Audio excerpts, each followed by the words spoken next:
పల్నాడు జిల్లా పిడుగురాళ్ల మండలం శాంతినగరం గ్రామంలో ఇటీవల కురిసిన భారీ వర్షాలకు నష్టపోయిన పంట పొలాలను గురజాల ఎమ్మెల్యే ఎరపతినేని శ్రీనివాసరావు పరిశీలించారు.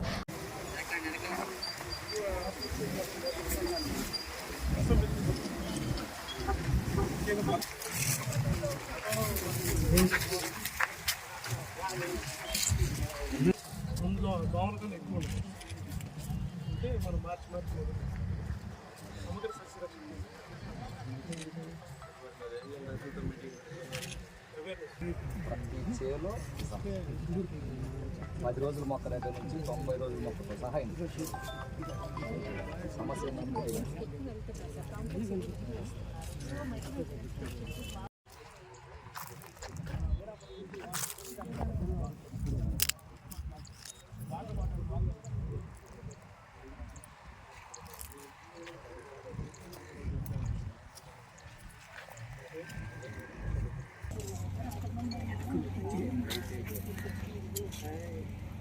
ప్రతి ఏరియాలో కూడా ఈరోజు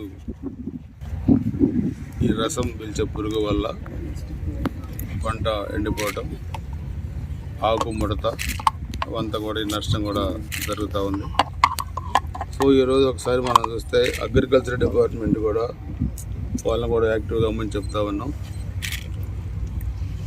గ్రామాలకు వెళ్ళి రైతులతోని సమావేశాలు ఏర్పాటు చేసి నష్ట నివారణ చర్యలు కూడా చేపట్టమని చెప్తా ఉన్నాం. గత 5 సంవత్సరాలు వైసీపీ ప్రభుత్వంలో మనం చూస్తే అగ్రికల్చర్ డిపార్ట్మెంట్ కానీ హార్టికల్చర్ డిపార్ట్మెంట్ కానీ చాలా పనులు కూడా జరగలేదు. గతంలో 14-19 మధ్య తెలుగుదేశం అధికారంలో ఉన్నప్పుడు, చంద్రబాబు నాయుడు గారు ముఖ్యమంత్రిగా ఉన్నప్పుడు రైతాంగానికి అనేక కార్యక్రమాలు చేశాం. సబ్సిడీమైన ఎరువులు కానీ, అదేవిధంగా విత్తనాలు కానీ, రైతు రథాలు ట్రాక్టర్లు కానీ, టార్పాలిన్ పట్ల కానీ, అదేవిధంగా హార్టికల్చర్ డిపార్ట్మెంట్లో కూడా చాలా చేశాం. కానీ 5 సంవత్సరాలు ఈ డిపార్ట్మెంట్ని కనీసం సమీక్ష కూడా చేయలేదు. సో అందుకని నేను అధికారులందరికీ చెప్తా ఉన్నాను, గత ప్రభుత్వం వేరు, ఈ ప్రభుత్వం వేరు. ఇది రైతులకి అండదండలుగా ఉండే ప్రభుత్వం.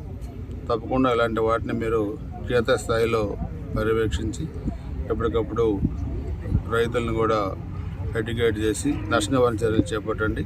ప్రభుత్వ పరంగా రైతాంగానికి అన్ని విధాలుగా ఉపయోగపడే విధంగా అండదండలుగా కూడా ఈ ప్రభుత్వం ఉంటుంది.